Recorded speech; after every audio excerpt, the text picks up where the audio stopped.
Dear students, welcome to this lecture.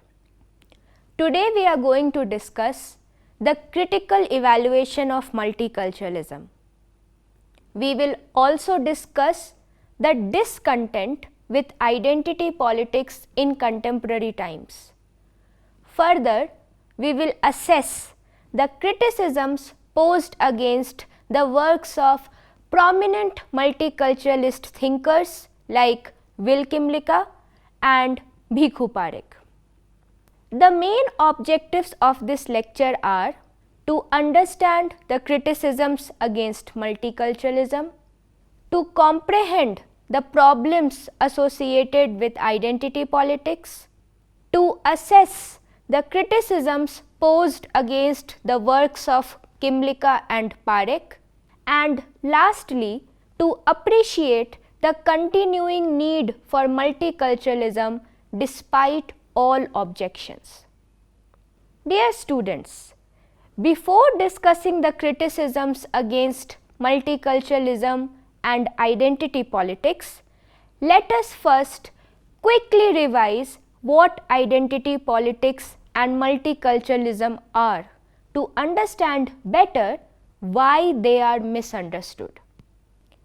Identity politics is a political approach or ideology in which individuals and groups organize and advocate for their interests based on specific social or cultural characteristics that define their identities.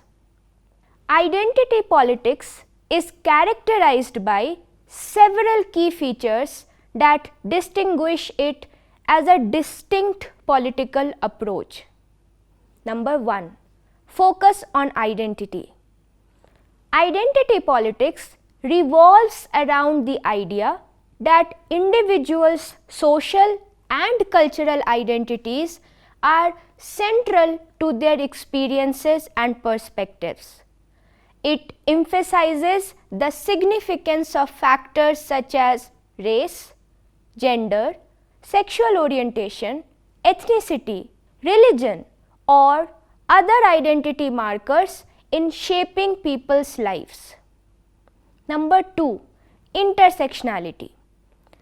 Identity politics often acknowledges the concept of intersectionality, which recognizes that individuals can belong to multiple marginalized groups simultaneously. For example, a black transgender woman. This approach considers how various dimensions of identity intersect and compound to create unique experiences and challenges. Number 3. Group solidarity. Identity politics fosters a sense of solidarity among individuals who share a particular identity. It encourages people to come together to address common concerns, challenges, and inequalities arising from their shared identity. Number 4. Recognition of marginalization. A fundamental aspect of identity politics is recognizing historical and systemic marginalization and discrimination certain groups face. It highlights how power structures and societal norms can perpetuate inequality and disadvantage for these groups.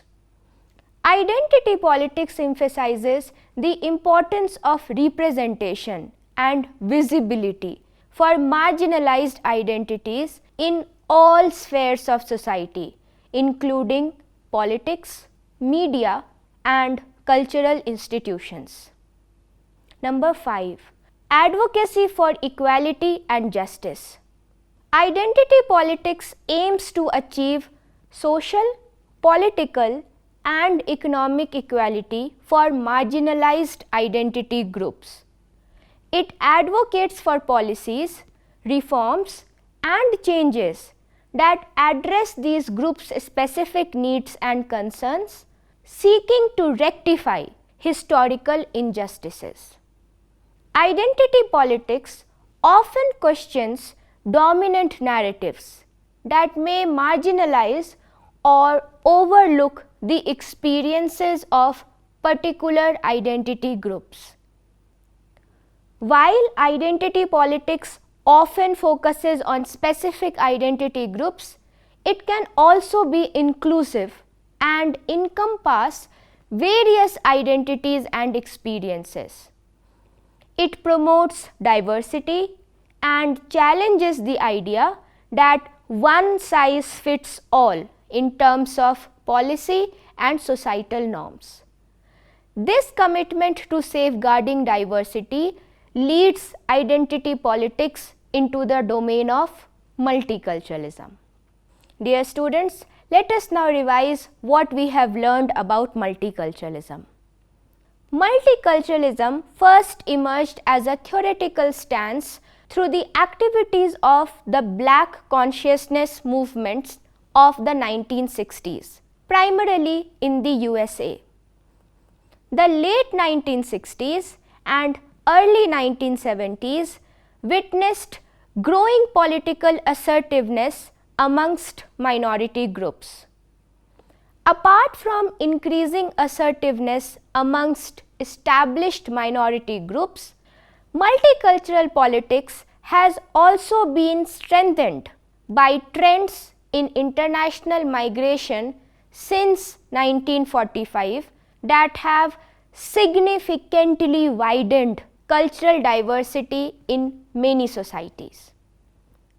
However, during the 1990s, cross-border migration was noticeably intensifying across the globe, creating what some have called a hyper-mobile planet. By the early 2000s, many Western states, including almost all European Union member states, had officially incorporated multiculturalism into public policy. This incorporation was in recognition of the fact that multi-ethnic, multi-religious and multicultural trends within modern societies have become irreversible. In short, this meant that returning to monoculturalism based on a unifying national culture was no longer feasible. Theoretically, multiculturalism is a social, political and philosophical concept that recognizes and values the coexistence of various cultural, ethnic, religious and social groups within a single society. It promotes the idea that different cultural backgrounds and identities should be acknowledged, respected and celebrated rather than being assimilated or marginalized.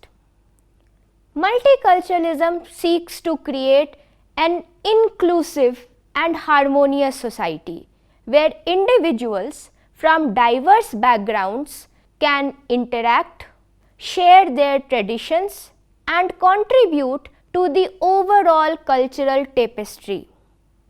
Some of the significant features of multiculturalism include: number 1, cultural diversity. Multicultural societies consist of people with different languages, religions, traditions and customs. These differences are seen as enriching the overall social fabric. It emphasizes the importance of understanding, tolerance and mutual respect among different cultural groups, fostering an environment where prejudices and discrimination are discouraged. Number 2, rights and public policy. Multiculturalism promotes the idea that all individuals, regardless of their cultural or ethnic background, should have equal rights and opportunities within society. In some cases, governments may adopt multicultural policies that aim to support and protect the rights of minority groups, such as providing language support, religious accommodations, and anti-discrimination measures. Number 3. Cultural exchange. Multicultural societies encourage the exchange of ideas, practices, and perspectives between different groups, which can lead to increased creativity, innovation, and a broader worldview. Dear students, let us now look at the works of some of the most significant multiculturalist thinkers and discuss the criticisms they faced. Will Kymlicka. Will Kymlicka is a prominent Canadian political philosopher known for his work on multiculturalism, minority rights, and political theory. While his ideas have significantly contributed to understanding these topics, there are also criticisms and debates surrounding his work. The most enormous contribution of Kymlicka has been his theory of liberal multiculturalism. In his theory, Kymlicka outlined a structure of group differentiated rights for minorities.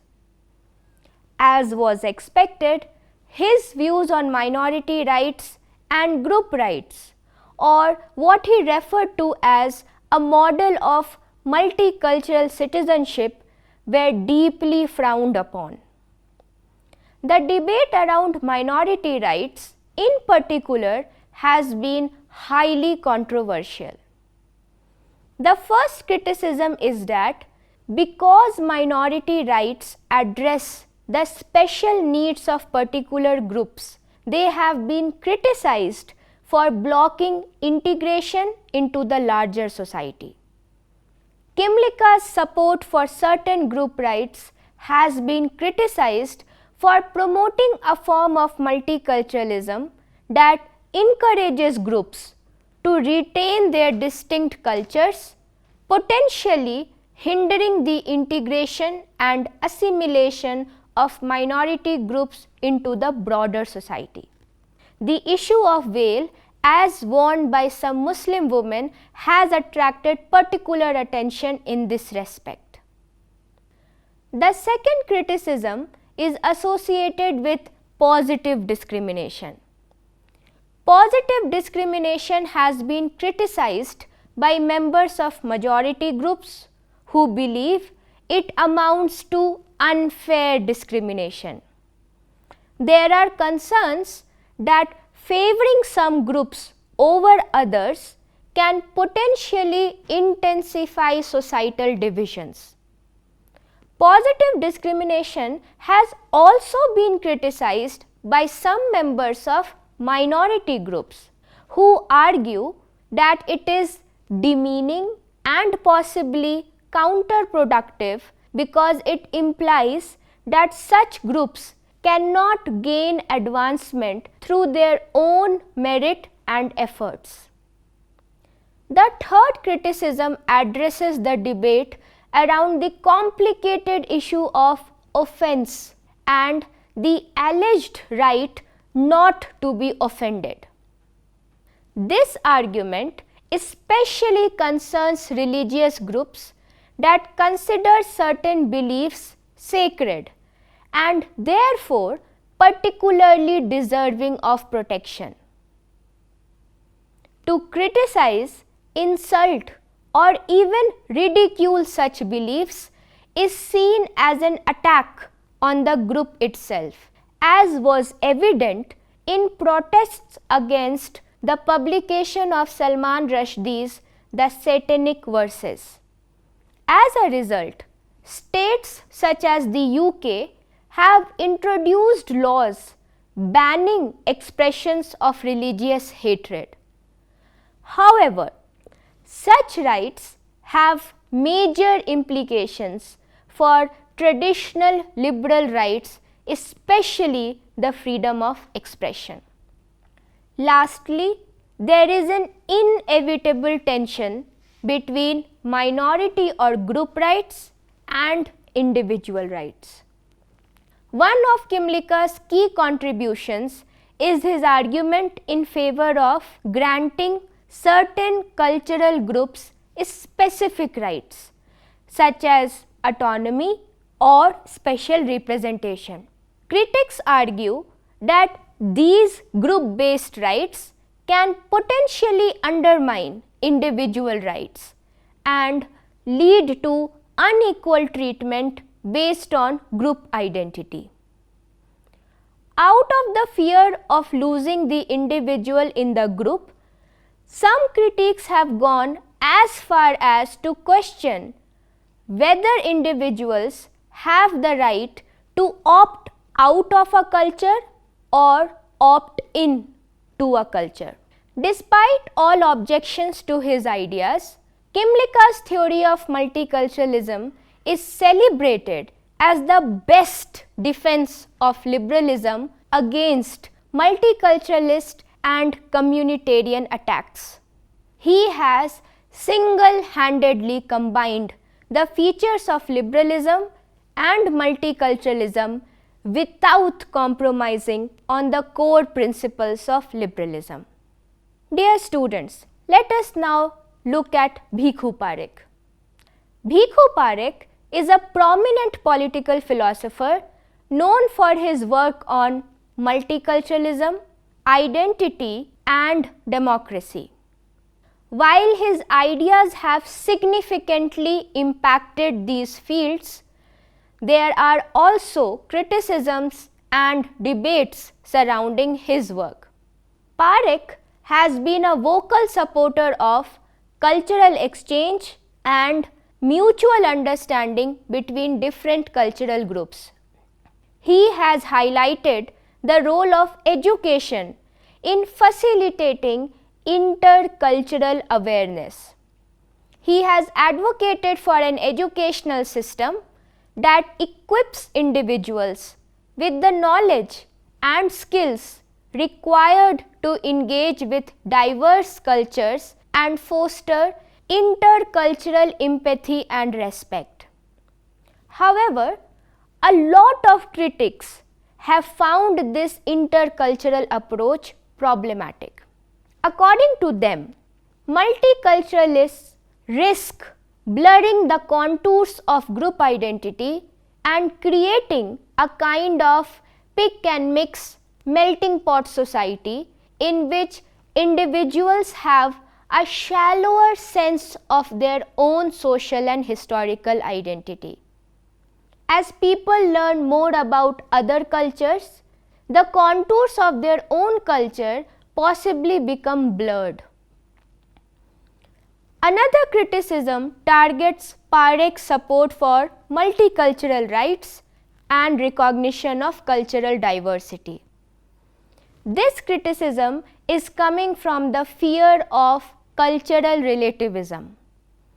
Academically speaking, cultural relativism is the attitude that a society's customs and ideas should be viewed within the context of that society. It is the belief that one society or culture has no right to superimpose its values onto another culture or community.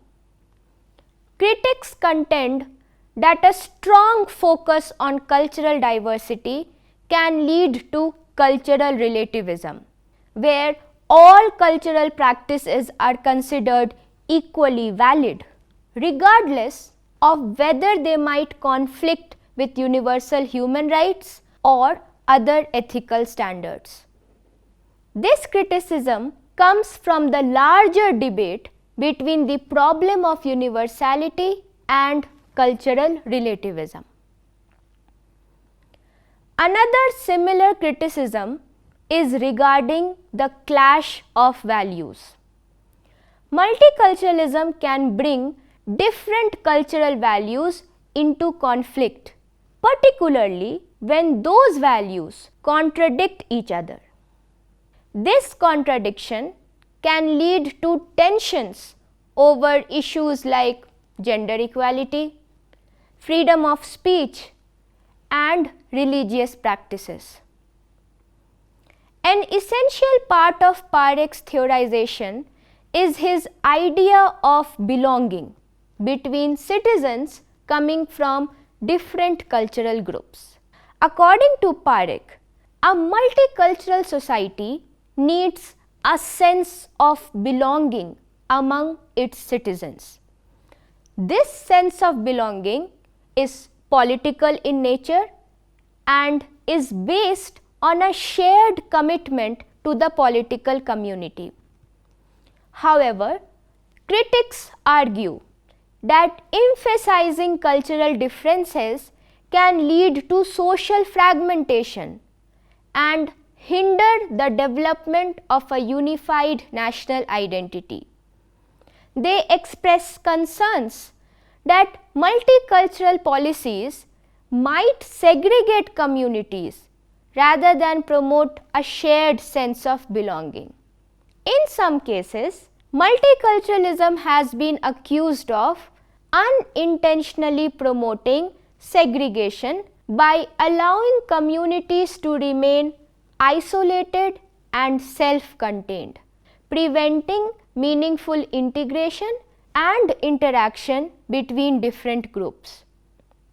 There are concerns that excessive emphasis on multiculturalism can dilute or undermine a nation's core values and historical narratives, making it difficult to foster a sense of national identity and unity. Despite all criticisms, one cannot deny that Parekh's theory of multiculturalism is the most powerful alternative to dominant liberal perspectives on culture and diversity. His theory does not only promote cultural diversity, it celebrates it. Not to mention that Parekh has played a pioneering role in framing multicultural public policy in the UK. Thus, he believes his ideas on multiculturalism are not just a theory but can actually be realized in reality through context-specific models of public policy. Dear students, let us now look at some general criticisms against identity politics and multiculturalism. Identity politics is a topic of ongoing debate and controversy. Critics of identity politics argue that it can lead to social division and polarization, as it emphasizes differences rather than promoting unity. Critics argue that identity politics can lead to division and reinforce a sense of us versus them. It is argued that proponents of identity politics may suggest that focusing on individual identities can hinder the formation of a broader common ground and prevent discussions about more general issues that affect everyone. However, supporters of identity politics, on the other hand, assert that marginalized groups must have a platform to raise their concerns and push for systemic change. Proponents of identity politics believe it is necessary to rectify historical injustices and reshape societal norms to be more inclusive and equitable for all individuals, regardless of their identity. Similarly, despite its positive goals, multiculturalism has faced criticisms and debates over the years. Some common objections include political manipulation. Multicultural policies can sometimes be exploited for political gains.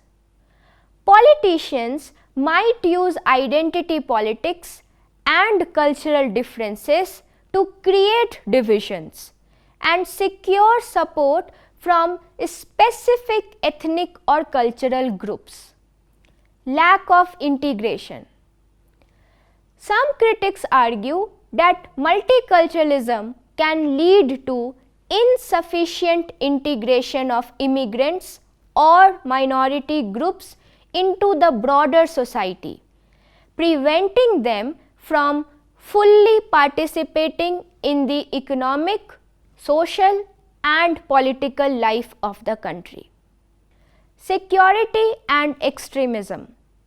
Critics argue that multiculturalism might inadvertently provide cover for extremist ideologies, as some communities may resist integration efforts and allow radicalism to thrive within isolated enclaves.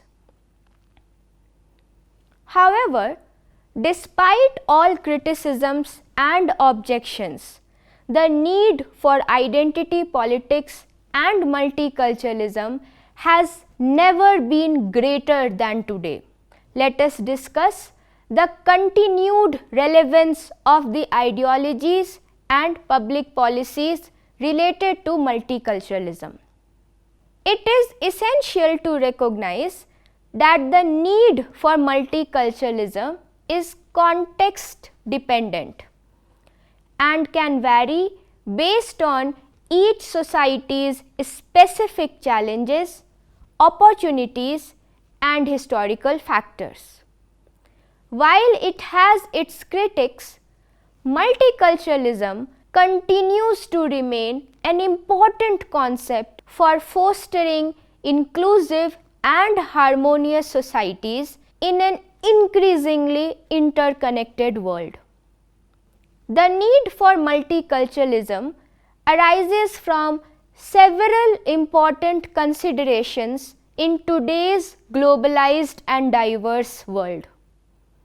Here are some reasons why multiculturalism is seen as necessary and continues to be a significant concept. Social harmony and peaceful coexistence. Multiculturalism encourages understanding, tolerance, and respect among cultural and ethnic groups. This can reduce tensions, conflicts, and prejudices and foster social harmony. In societies with historical or ongoing ethnic or cultural tensions, multiculturalism can serve as a bridge to peaceful coexistence and reconciliation among different groups. Globalization and global citizenship. Interactions between people of various cultures are increasingly common in a globalized world. Multiculturalism prepares individuals to engage with diverse perspectives and work collaboratively in international contexts. Multiculturalism cultivates a sense of global citizenship by encouraging people to appreciate and understand the world's complexities beyond their immediate surroundings. Cultural preservation. Multiculturalism can help preserve and promote endangered languages, traditions, and practices that might otherwise be lost in a more assimilation-focused society. addressing discrimination. Multicultural policies can help address systemic discrimination and promote social justice by acknowledging and addressing the unequal treatment of minority groups. Preventing extremism. Inclusive societies that celebrate cultural diversity can help counter radicalization and extremism by providing a sense of belonging and alternative pathways for engagement. Dear students, let us now look at the need for identity politics in contemporary world. The need for identity politics arises from recognizing historical and ongoing inequalities and injustices certain identity groups have faced. Here are some reasons why people continue to argue for the importance of identity politics. Addressing marginalization.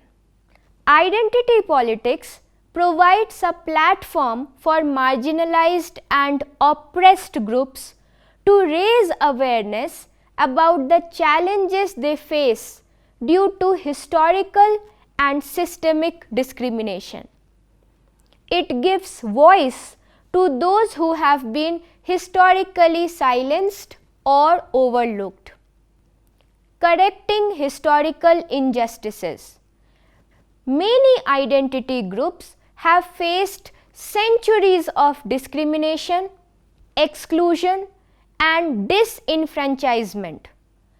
Identity politics seeks to rectify these historical injustices by advocating for policies and changes that address systemic bias and promote equal opportunities. Recognizing intersectionality. Identity politics acknowledges that individuals often have multiple layers of identity that can intersect and compound experiences of discrimination. This approach allows for a more nuanced understanding of how various forms of oppression intersect and impact individuals' lives. Challenging dominant narratives. Identity politics challenges dominant narratives that often reinforce stereotypes and maintain power imbalances. It encourages the questioning of established norms and fosters a more critical examination of societal structures. Encouraging dialogue and understanding. By focusing on specific identities, identity politics can facilitate discussions that promote greater understanding among groups. It encourages people to listen to each other's stories and experiences, leading to more empathy and awareness. And lastly, pushing for change. Identity politics can be a catalyst for social and political change. By advocating for policies that address the unique challenges faced by marginalized groups, it pushes society to confront its biases and evolve towards a more just and equitable state. Dear students, let us now conclude this lecture. As we have seen so far, the advance of multicultural ideas and policies has stimulated considerable political controversy. This controversy has been most clearly expressed in the growing significance of anti-immigration parties and movements in many parts of the world since the 1980s. However, both multiculturalism and identity politics have played a significant role in the history of movements for social justice in contemporary times. In many ways, multiculturalism is the ideology of the 21st century. The principal ideological issue of our time and for succeeding generations may be the search for ways in which people with different moral values and from diverse cultural and religious traditions can find a way of living together without civil strife and violence. Multiculturalism is not only the ideology that most appropriately addresses this question, but it also offers solutions. There is also a possibility that a genuine form of cosmopolitanism will supersede multiculturalism. This cosmopolitan world would require that differences in both culture and nationality are gradually recognized to be of secondary importance, as people everywhere come to view themselves as global citizens, united by a common interest in addressing ecological, social, and other increasingly global challenges. However, till then, multiculturalism is the best way to organize societies based on a politics of difference and recognition. The key theme of multiculturalism is diversity within unity. A multiculturalist stance implies a positive endorsement of communal diversity based on the right of different cultural groups to recognition and respect. So, dear students, I hope you enjoyed this lecture on critical evaluation. I will see you soon with another lecture on modern political philosophy. Till then, take care. Goodbye.